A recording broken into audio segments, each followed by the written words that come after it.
Hello everyone, আসসালামু আলাইকুম। কি অবস্থা, কেমন আছো সবাই? আশা করি ভালো আছো। আজকের ভিডিওতে তোমাদেরকে খুবই ইন্টারেস্টিং একটা জিনিস দেখাবো, তাই স্কিপ না করে পুরো ভিডিওটা দেখতে থাকো।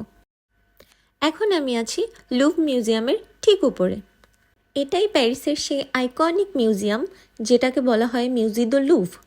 আর এই মিউজিয়ামের ভেতরেই কিন্তু আছে লিওনার্দো দ্য ভিঞ্চির আঁকা বিখ্যাত পেইন্টিং মোনালিসা। তবে আমি কিন্তু এখানে মোনালিসাকে দেখতে আসিনি, মানে আজকে আমি মিউজিয়ামের ভেতরে যাব না।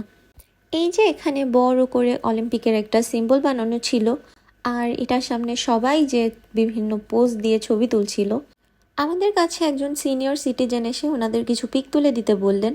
আর ওনাদের গ্রুপটা খুবই সুন্দর ছিল, সবাই প্রায় সেম এজের। আমরা মেইনলি যাব লুভ মিউজিয়ামের গার্ডেনে। ওই যে দূরে গেটটা দেখা যাচ্ছে, ওই গেটের ওই দিকটাতেই যাব এখন। আর এটা দেখো, এগুলো হচ্ছে বিদেশি রিক্সা, চাইলে ঘন্টা হিসেবে এগুলো ভাড়া নেওয়া যায়। এরপর রাস্তার মাঝখানেই দেখলাম 3টা ঘোড়া। ঘোড়া দেখলে আমার সবসময় খুব ভালো লাগে, কেমন যেন একটা রয়্যাল রয়্যাল ভাইব আসে। তো একটা ছোট বাচ্চা ঘোড়াটাকে পেট করছিল আর ওর আম্মুর সাথে ছবি তুলছিল। এদিকে দেখলাম সিগন্যাল পড়ে গেছে, তো আমি রোড ক্রস করে নিলাম এবং গার্ডেনের দিকে হাঁটা শুরু করলাম। চারপাশটা অসম্ভব সুন্দর ছিল। ইউরোপ অবশ্য সবসময়ই সুন্দর, এখানকার বেশিরভাগ জায়গাই এমন, একেবারে পিকচার পারফেক্ট বলা যায় আর কি। আজকে আমি এখানে এসেছি অলিম্পিকের ফ্লেম দেখতে, যেটাকে ফ্রেঞ্চে লাভাস্ক বলে। আর এটা জ্বালানো হয়েছে এই লুভ মিউজিয়ামের গার্ডেন, অর্থাৎ জার্দা দে টুইলেরিসের একদম মিডলে। অলিম্পিক যতদিন চলবে এটা ততদিন এখানে থাকবে। আর মজার ব্যাপার হলো এটার পরিদর্শন কিন্তু একদম ফ্রি। সো ফাইনালি গেটের একদম কাছাকাছি চলে এসেছি। আর এই গেটটা দেখতে আমার কাছে অনেকটা প্যারিস গেটের মতো লেগেছে, প্যারিস গেটের ছোট ভার্সন বলা যায় আর কি। গেটের সামনে দাঁড়িয়ে অনেকেই ছবি তুলছিল, কারণ এখান থেকে ফ্লেমের উপরে যে বিশাল একটা বেলুন বা প্যারাশুট যাই বলা হোক না কেন, ওইটার খুব সুন্দর একটা ভিউ পাওয়া যাচ্ছিল। তো আমিও এখানে দাঁড়িয়ে কিছু পিক তুলে দেন আবার হাঁটা শুরু করলাম গার্ডেনের ভেতরে যাওয়ার জন্য। আর এখানে সাডেনলি সামনে দেখলাম আবারও ওই দিক থেকে 3টা ঘোড়া আসছে। ঘোড়ার সাথে যে পুলিশগুলো ছিল ঘোড়ার ওপরে বসা আর কি, ওনারা খুবই ফ্রেন্ডলি ছিল। কারণ এখানে ঘোড়াগুলা দেখে অনেকেই আসছিল একটু ছোঁয়ার জন্য বা ছবি তোলার জন্য, কারণ এটা তো মেইনলি একটা ট্যুরিস্ট প্লেস। সো ওনাদেরকে যখনই কেউ জিজ্ঞাসা করছিল যে ওদেরকে টাচ করা যাবে কিনা বা ছবি তোলা যাবে কিনা, ওনারা সাথে সাথেই পারমিশন দেয়। এরপর গেট ক্রস করে আমি ভেতরের দিকে যাচ্ছিলাম, আর দূর থেকেই ফ্লেমটা দেখা যাচ্ছিল। আমি যত কাছে যাচ্ছিলাম আমি তো খুবই এক্সাইটেড ছিলাম, এক্সাইটমেন্ট আস্তে আস্তে বাড়তেছিল আর কি। আমি ওখানে গিয়েছিলাম 7:30টার দিকে। দেখো 7:30 বাজে কিন্তু মনে হচ্ছে না দুপুর, অনেক রোদ ছিল। আর এখান থেকে কিন্তু আইফেল টাওয়ারও দেখা যায়। তো আমি জুম করে একটু আইফেল টাওয়ারটা দেখার চেষ্টা করছিলাম। আমি সন্ধ্যা হওয়ার একটু আগে আগে যাওয়ার কারণ হলো ফ্লেমটা সকাল থেকে সন্ধ্যা পর্যন্ত মাটিতে থাকে, আর সূর্য ডোবার পরে এটাকে 60 মিটার পর্যন্ত আকাশে উড়িয়ে দেওয়া হয়। তো আমি চাচ্ছিলাম মাটিতে থাকা এবং আকাশে ওড়া অবস্থায়, মানে দুইভাবেই দেখতে। এই জন্য আমি এভাবে টাইম মেনটেন করে গিয়েছিলাম। আশেপাশে দেখলাম অনেকেই এসেছে, চারপাশে প্রচুর ভিড় ছিল, বিশেষ করে গার্ডেনের ভেতরে।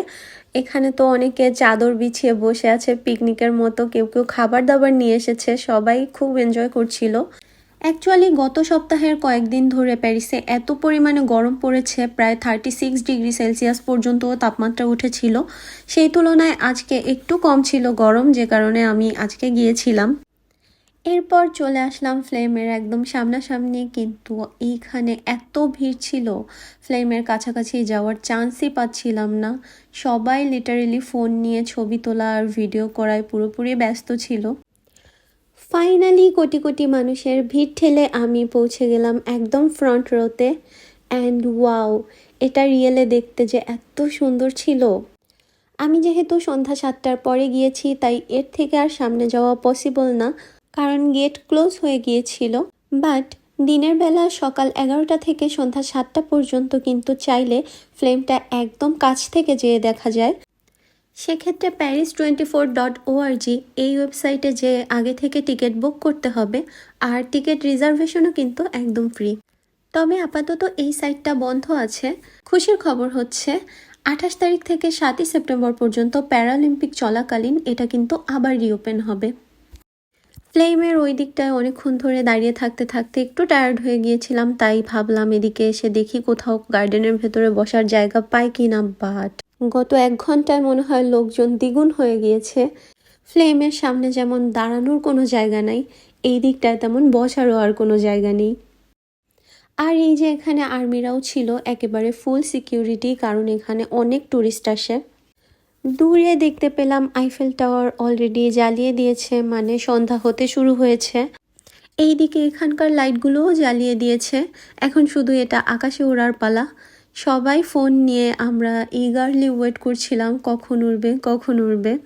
তোমাদেরকে আরেকটা ইন্টারেস্টিং জিনিস বলি, এই ফ্লেমটা দেখে মনে হচ্ছে না এটা জ্বলছে, মানে একেবারে ধোঁয়া টোয়া বের হচ্ছে, বাট এটা কিন্তু আগুন না।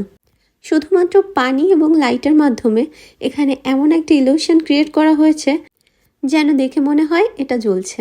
আর এর উপরে যে বড় বেলুনটা দেখতে পাচ্ছ, সেটা অ্যালুমিনিয়াম ফয়েলের তৈরি।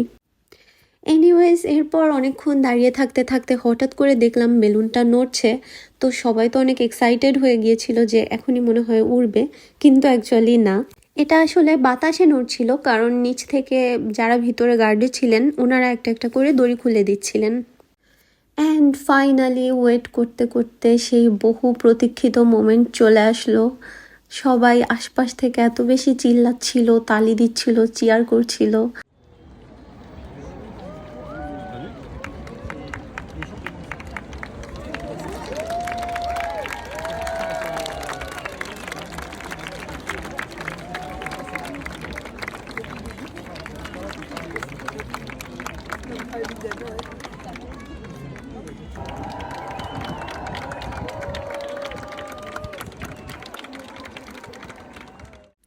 এটা বাস্তবে খালি চোখে দেখতে যে এত সুন্দর লাগছিল, এটা কিন্তু বিশাল বড়, ক্যামেরায় হয়তো সেভাবে বোঝা যাচ্ছে না, কিন্তু বাস্তবে আগুনটাও দেখতে অনেক ইউনিক লাগছিল। আর এই ফ্লেমটা দেখতে প্রতিদিন কিন্তু প্রায় 10,000-এর বেশি মানুষ আসে।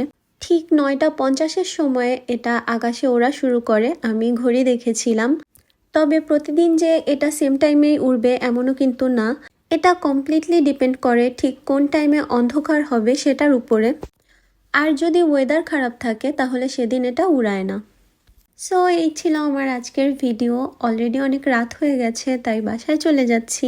ভিডিও ভালো লাগলে অবশ্যই like, comment, share and subscribe করবে। দেখা হবে আবার পরবর্তী ভিডিওতে। সেই পর্যন্ত সবাই ভালো থাকো, সুস্থ থাকো। আল্লাহ হাফেজ।